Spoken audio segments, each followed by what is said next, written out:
Hello बच्चों, आज की इस वीडियो में हम बात करने वाले हैं भ्रूणीय विकास के बारे में, यानी कि एम्ब्रियोनिक डेवलपमेंट के बारे में कि भ्रूणीय विकास किस तरीके से होता है। देखो, अभी तक हमने पढ़ा है कि फर्टिलाइजेशन के बाद में क्या होता है, जाइगोट बनता है ना। और जाइगोट से आगे चल के क्या बनेगा, भ्रूण बनेगा। तो उसी का विकास पढ़ना है कि किस तरीके से भ्रूण का विकास होता है। इसमें 5 स्टेप होते हैं, है ना। कितने स्टेप होते हैं? 5 स्टेप होते हैं। सबसे पहला स्टेप होता है आपका क्लीवेज, यानी कि विदलन, है ना। दूसरा मोरुला होता है, तीसरा ब्लास्टुला होता है, चौथा इम्प्लांटेशन है, फिर आपका गैस्ट्रुलेशन है। इन 5 को पढ़ना है इसमें, है ना। इसी के साथ अपना भ्रूणीय जो विकास है वो कंप्लीट हो जाएगा। देखिए, सबसे पहला स्टेज है अपना, वो है क्लीवेज। क्या है? विदलन। विदलन में क्या होता है ये मैं आपको पहले भी बता चुका हूं कि विदलन लगभग समसूत्री विभाजन के जैसा ही होता है।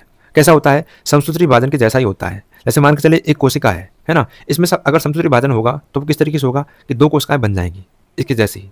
मतलब क्या है कि जितनी बड़ी वो कोशिका है ना, अब ये कोशिका अपना साइज नहीं बढ़ाएगी, है ना। नंबर्स तो बढ़ा लेगी, 2 कोशिकाएं तो बन जाएंगी इससे, लेकिन अपना साइज नहीं बढ़ाएगी, है ना। अगर कोशिकाएं बननी होंगी एक कोशिका से तो वो इस तरीके से बनेंगी कि छोटी हो जाएंगी साइज में, लेकिन इनका ओवरऑल साइज इतना ही रहेगा जितना इस कोशिका का है। समझ आ गई बात? जैसे मान के चलिए एक कोशिका से 4 कोशिका भी बन रही है विदलन में, है ना। 4 कोशिका भी बन रही हैं, तो इनका ओवरऑल साइज जो रहेगा ना वो इसके बराबर ही रहेगा जो पहले वाली कोशिका है। कहानी समझ में आ रही है? एक बार इसको पढ़ो, आपको पूरा समझ में आ जाएगा, ठीक है।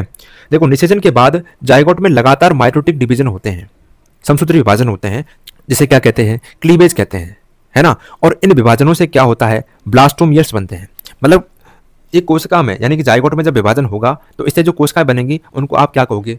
ब्लास्टोमियर कहोगे, ठीक है। लगातार विभाजन से ब्लास्टोमियर्स की संख्या बढ़ती है। ब्लास्टोमियर कुछ और नहीं है, ठीक है, कोशिका ही है जो विभाजन से बन रही हैं, है ना। ये लगातार छोटे होते चले जाते हैं। छोटे क्यों हो रहे हैं? मैं आपको बार बार बता रहा हूं कि क्लीवेज में जो कोशिका द्रव्य है ये विभाजित नहीं होता है ना। सिर्फ डीएनए का रेप्लिकेशन होता है, सिर्फ डीएनए का रेप्लिकेशन होता है। तो जो 2 कोशिकाएं बनेंगी वो उनका साइज लगभग इतना ही रहेगा जितना इसका है ना। अब इसे आगे 4 कोशिका भी बनेंगी तो उनका भी साइज इतना ही रहेगा जितना पहले वाली कोशिका का था। हमारी बात, और डायग्राम बताऊंगा अभी समझ में आ जाएगी। देखो, क्लीवेज निषेचन से लगभग 30 घंटे बाद शुरू होता है, ठीक है। मतलब आज अगर आपका निषेचन हुआ है तो लगभग दूसरे दिन आपका शुरू होगा 30 घंटे बाद, है ना। और प्रथम विदलन फैलोपियन ट्यूब में होता है, जबकि अन्य विदलन जो होते हैं वो गर्भाशय में होते हैं। निषेचन कहां पर हुआ है? फैलोपियन ट्यूब में हुआ है। तो अब वो जो भ्रूण बना है, यानी कि जाइगोट जो बना है, वो धीरे धीरे चल के कहां पर आएगा? गर्भाशय में आता चला जाएगा, है ना। तो वो विदलन करता हुआ चला आता है। पहले जो 3 विदलन होते हैं वो आपके फैलोपियन ट्यूब में होते हैं, और बाकी के विदलन जो होते हैं वो गर्भाशय में होते हैं। समझ आगे बात? तो इसमें मैंने कुछ नया नहीं लिखा है। देखो, यहां पर डायग्राम से समझो इसको कि जाइगोट जो होता है उसमें विदलन होता है पहला, और उससे 2 कोश की अवस्था बनती है ना। आप इनको 2 ब्लास्टोमियर भी कह सकते हो, ठीक है। 2 कोश की अवस्था से क्या होता है? 4 कोश की अवस्था बनती है ना। लेकिन इनका साइज उतना ही रहेगा, इस कोशिका का, इन चारों कोशिकाओं का साइज इतना ही रहेगा जितना इस कोशिका का है, जाइगोट का है, ठीक है। ये बात आपको ध्यान रखनी है। फिर क्या होता है? 8 कोश की अवस्था बनती है, फिर मोरुला बनेगा, ब्लास्टुला बनेगा। लेकिन इन सभी का साइज क्या होगा? सेम ही रहेगा, है ना। साइज नहीं बदल रहा है। क्यों? क्योंकि सब में क्या है? कोश का द्रव्य एक जैसा है, कोश का द्रव्य विभाजन नहीं हुआ है, ठीक है। अब देखो, क्लीवेज के 2 टाइप्स होते हैं। कितने टाइप होते हैं? 2 टाइप। हालांकि टाइप्स तो बहुत सारे होते हैं, लेकिन आपको यहां पर सिर्फ 2 ही पढ़ने हैं, इतना ही पूछा जाएगा। इससे ज्यादा कुछ पूछा नहीं जाएगा आपसे। जितना मैं करा रहा हूं ना बेटा, उतना ही आपका पूछा जाएगा, इससे ज्यादा आपका बाहर आएगा नहीं सिलेबस में, ठीक है। देखो, 2 टाइप के क्लीवेज होते हैं। एक होलोब्लास्टिक क्लीवेज होता है, एक मीरोब्लास्टिक क्लीवेज होता है, ठीक है। होलोब्लास्टिक में क्या होता है? इसको कहते हैं अपन पूर्ण विभाजन, यानी कि जाइगोट पूरी तरीके से बट जाएगा। यहां पर जाइगोट में पूरा विभाजन नहीं होता है, ठीक है। क्यों बट जाता है? क्योंकि यहां पर अंडों में योग जो होता है वो कम पाया जाता है, ठीक है। लेकिन यहां पर अंडों में योग ज्यादा मिलता है, इसलिए जाइगोट पूरी तरीके से बट नहीं पाता है, ठीक है। ये पाया जाता है मानव में और मेढक में, जिसमें पूर्ण विभाजन होता है। पक्षियों में, सरीसृप में, मछली में, है ना, उनमें क्या पाया जाता है? मीरोब्लास्टिक क्लीवेज पाया जाता है। देखो, यहां पर मैंने अंडों की बात करी है। किसकी बात करी है? अंडों की। आप कहेंगे कि पक्षियों के अंडे होते हैं, सरीसृप के भी होते हैं, मछलियों के भी होते हैं, है ना, वो तो हमने देखे हैं। लेकिन मानव के तो हमने अंडे देखे नहीं है, मानव के तो अंडे देखे नहीं है। तो यहां पर मैं उन अंडों की बात नहीं कर रहा हूं जो अविकसित भ्रूण होते हैं, है ना। जैसे पक्षी में क्या होता है कि वो अपने अविकसित भ्रूण को अंडों के माध्यम से निकाल देते हैं बाहर, और फिर क्या होता है, वो बाहरी वातावरण में ही वृद्धि करके एक विकसित भ्रूण बनाते हैं, है ना। वो पूरा शिशु बना लेते हैं बाहर वृद्धि करके, शरीर से बाहर, है ना। लेकिन मानवों में ऐसा नहीं होता है। यहां पर मैं जो अंडों की बात कर रहा हूं वो जाइगोट है। समझ आ रही बात? तो ये आपको ध्यान रखना है। क्वेश्चन ऐसे बनेगा कि होलोब्लास्टिक क्लीवेज किसमें होता है, मीरोब्लास्टिक क्लीवेज किसमें होता है, ठीक है। और बाकी के क्वेश्चन आपके यहाँ से बन सकते हैं कि इनमें कोशिका द्रव्य विभाजन होता है कि नहीं होता है। नहीं होता है बेटा, केवल गुणसूत्र का विभाजन होगा, है ना। क्रोमोसोम्स बढ़ते हैं, इसलिए क्या होगा, कोशिका द्रव्य बढ़ेगा नहीं और कोशिका छोटी होती चली जाएंगी, ठीक है, जिनका साइज लगभग इस कोशिका के बराबर ही होगा। और क्वेश्चन क्या बनेगा कि क्लीवेज कब शुरू होता है, निषेचन के 30 घंटे बाद, है ना। क्लीवेज से बनने वाली कोशिकाओं को क्या कहते हैं अपन, ब्लास्टोमेर कहते हैं, ठीक है। तो इसके अलावा कुछ और भी है क्लीवेज के बारे में जो आपको ध्यान रखना है। देखो, मनुष्यों में अर्य, अनिर्धारी, असमान और होलोब्लास्टिक प्रकार का वितरण होता है। अब ये नाम क्या है, पहली बार सुने होंगे आपने, है ना। तो ये आपको डायरेक्ट ध्यान रखने हैं। कुछ नाम ऐसे हैं जो आपकी समझ में नहीं आएंगे, है ना। देखो, अर्य विभाजन कैसा होता है ये मैं आपको एनिमल किंगडम में बता दूंगा। इनडिटर्मिनेट का मतलब ये है कि ये जो कोशिकाएं बनती जा रही है ना आपकी, ये, है ना, इनमें से कोई फिक्स नहीं है अभी कि कौन सी कोशिका कौन सा अंग बनाएगी, है ना। अभी फिक्स नहीं हुआ है। जब तक कि जर्म लेयर्स नहीं बन जाएं तब तक फिक्स नहीं होगा कि कौन सी कोशिका क्या बनाएगी, ठीक है। इसको कहते हैं अपन इनडिटर्मिनेट। इसके अलावा कैसा विभाजन होता है, असमान विभाजन होता है। और कैसा होता है, होलोब्लास्टिक होता है, पूर्णबंजी। पूर्णबंजी मैंने यहां पर आपको बता ही दिया है। तो कैसे ध्यान रखना है आपको, इन सब में आ रहा है, ठीक है। इस तरीके से ध्यान रखना है, अर्य है, अनिर्धारी है, असमान है, इस तरीके से आपको ध्यान रखना है, ठीक है। क्वेश्चन बनता है यहां से। और देखो, विदलन के समय कोशिका विभाजन में केवल एस फेज पाई जाती है, ये भी आपको इंपॉर्टेंट जानना, ठीक है। कौन सी अवस्था पाई जाती है, एस फेज पाई जाती है, यानी कि G1 और G2 फेज नहीं पाए जाते हैं। अगर आपने 11th क्लास में सेल बायोलॉजी पढ़ी होगी तो आपको पता होगा कि भाई G1 और G2 फेज क्या होते हैं, एस फेज क्या होती है। नहीं पढ़े तो मैं आपको बता दूंगा। अभी आपको ध्यान रखना है कि एस फेज ही पाई जाती है इसमें, ठीक है। G1 G2 नहीं पाए जाते हैं। एस फेज में क्या होता है, डीएनए का रेप्लिकेशन होता है। और G1 G2 फेज में क्या होता है, कोशिका की वृद्धि होती है, यानी साइटोप्लाज्म बढ़ेगा। अब यहाँ पर G1 G2 फेज है ही नहीं तो साइटोप्लाज्म नहीं बढ़ने वाला। और एस फेज है तो इसका मतलब क्या है कि डीएनए बढ़ जाता है। इसका मतलब क्या है कि कोशिका में केंद्रक बढ़ते जाएंगे और विभाजन से आपका नई कोशिका बनेंगी, लेकिन उनका वॉल्यूम चेंज नहीं होगा, उनका कोशिका द्रव्य चेंज नहीं होगा, कोशिका छोटी होती चली जाएंगी, है ना। अर्थात विदलन क्रोमेटिन यानी कि डीएनए की मात्रा को तो बढ़ाता है पर साइटोप्लाज्म नियत रहता है, ठीक है। नेक्स्ट जो अपना स्टेप है वो है मोरुला स्टेज। यहां पर क्या बता रखा है मैंने, देखो, जाइगोट है, जाइगोट से क्या बन गया, 2 कोश की अवस्था, फिर 4 कोश की अवस्था, फिर 8 कोश की अवस्था।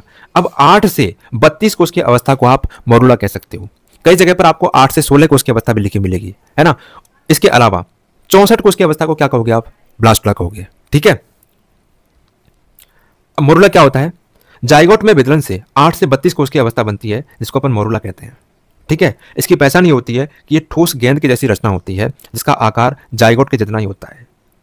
हम आगे बात, आकार नहीं बढ़ रहा है। और ये एक परत से घिरी रहती है जिसका नाम जोना पेलुसिडा है। जोना पेलुसिडा क्या होती है, अंडाणु की आंतरिक परत होती है। ये अभी टूटी नहीं है, कोरोना रेडिएटर तो खत्म हो गई, है ना। जोना पेलुसिडा बची हुई है अभी भी, ठीक है। यह स्टेज निषेचन के तीसरे दिन फैलोपियन ट्यूब में बनती है, यानी कि मोरुला स्टेज भी अभी कहां पर पड़ी हुई है, फैलोपियन ट्यूब में ही है। मोरुला के बाद में जो नेक्स्ट अवस्था बनती है वो ब्लास्टुला होती है और वही ब्लास्टुला जाता है कहां पर, गर्भाशय में। मोरुला तक भ्रूण अभी गर्भाशय में नहीं पहुंचा है, ब्लास्टुला अवस्था जब बनती है तो वो गर्भाशय में पहुंचता है, ठीक है। और वही क्या होता है, एंडोमेट्रियम से जाके चिपकता है जिसको अपन आरोपण कहते हैं, इम्प्लांटेशन कहते हैं, ठीक है। अब देखो, ये मैंने बनाई है मोरुला की संरचना कि ठोस गेंद की जैसी रचना है जिसके भीतर क्या पाया जा रहा है, 8 से 32 कोशिकाएं पाई जा रही हैं या 8 से 32 ब्लास्टोमियर्स पाए जा रहे हैं, ठीक है। और बाहर क्या है, जोना पेलुसिडा की लेयर है, ठीक है। अब अपन बात करते हैं ब्लास्टुला के बारे में या फिर ब्लास्टोसिस्ट के बारे में। देखो, निषेचन के 4 से 6 दिनों बाद मोरुला अवस्था जो होती है वो ब्लास्टुला में परिवर्तित हो जाती है और गर्भाशय में पहुंच जाती है। ये कहां पर पहुंच गई, गर्भाशय में। और कितने दिन बाद पहुंची है, 4 से 6 दिनों बाद। तो आप ये भी कह सकते हैं कि 6 दिन के बाद में इंप्लांटेशन होता है। अगर क्वेश्चन ऐसे पूछे कि गर्भाशय में जो ब्लास्टुला है वो कब पहुंचा है, 4 से 6 दिनों बाद। इंप्लांटेशन कब हुआ है, 6 से 7 दिनों बाद। ये आपको आंसर लगाना है, ठीक है। अर्थात ब्लास्टोमियर के बीच में अब फ्लूइड भरने लगता है जिससे एक कैविटी का निर्माण होता है जिसको अपन कहते हैं ब्लास्टोसील कैविटी। कौन सी कैविटी कहते हैं उसको, ब्लास्टोसील कैविटी कहते हैं। और यहीं पर आपको बहुत बड़े बड़े चेंज देखने को मिलेंगे। देखो, कैविटी बनने से क्या हो रहा है, बड़े ब्लास्टोमियर केंद्र में जमा हो जाते हैं और जिससे इनर सेल मास बनता है, ठीक है। और छोटे ब्लास्टोमियर जो होते हैं वो बाहर की तरफ व्यवस्थित हो जाते हैं और उससे बनता है ट्रोपोब्लास्ट की लेयर। देखो, समझो इसको कि ये आपका क्या हो गया, ब्लास्टुला अवस्था हो गई, है ना।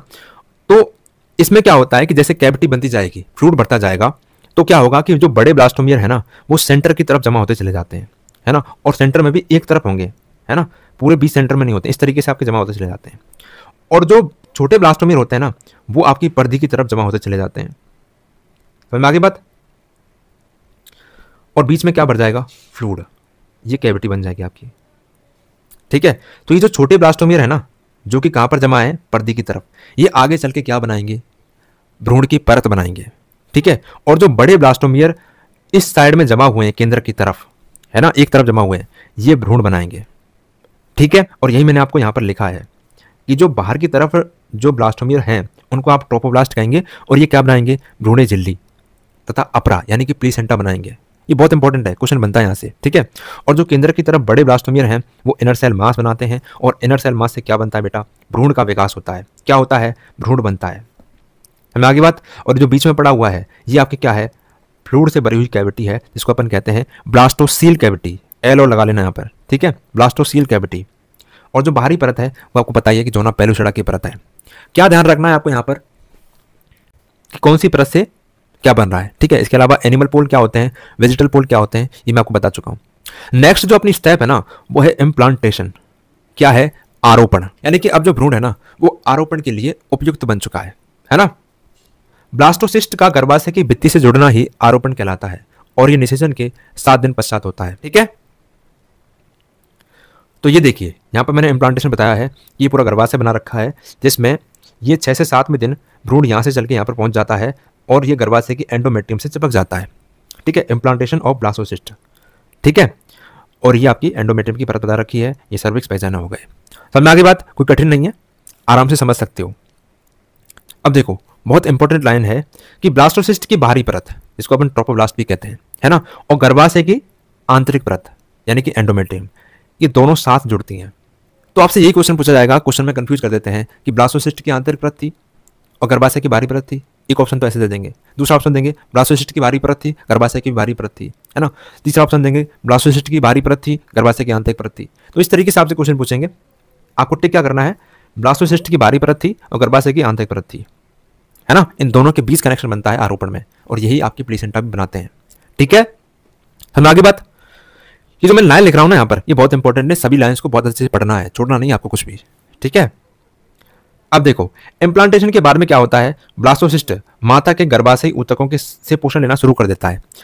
इम्प्लांटेशन हुआ ही क्यों है, भ्रूण को जरूरत ही क्यों पड़ रही है इम्प्लांटेशन की, क्योंकि भाई उसको विकास करना है अपना, उसको पोषण चाहिए, है ना। और पोषण वो कहाँ से लेगा, शरीर में कुछ और तो है नहीं, तो वो अपनी माता के शरीर से ही लेगा, है ना। तो उसको चिपकना होगा कहीं ना कहीं पे, तो गर्भाशय की परत से चिपक जाएगा और वहां से क्या लेना शुरू कर देगा, पोषण लेना शुरू कर देगा। ठीक है, अर्थात जैसे ये जुड़ जाता है तो आप इसको कह सकते हो प्रेगनेंसी या गर्भावस्था की शुरुआत हो चुकी है। ठीक है, नेक्स्ट है अपना गैस्ट्रुलेशन अवस्था। अच्छा, एक इंपॉर्टेंट चीज मैं आपको बता दूं, यहां पर मैंने यहां पर 2 चीजें बताई थी आपको। देखो पढ़ने में मजा आना चाहिए आपको, नहीं तो फिर पढ़ने का कोई मतलब है नहीं। यहां पर बताया था मैंने आंशिक विभाजन, इसका मतलब क्या था कि योग यहां पर बहुत ज्यादा था जाइगोट में, अब ये अंडे बाहर आ भी जाएंगे तो इसी योग से अपना पोषण ले सकते हैं और बड़े हो सकते हैं। लेकिन यहां पर तो योग बचा ही नहीं है, इनके अंडों को तुम बाहर निकाल दोगे तो ये पोषण कैसे लेंगे, समझ आ रही है बात।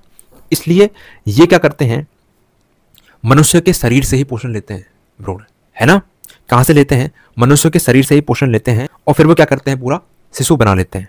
ठीक है,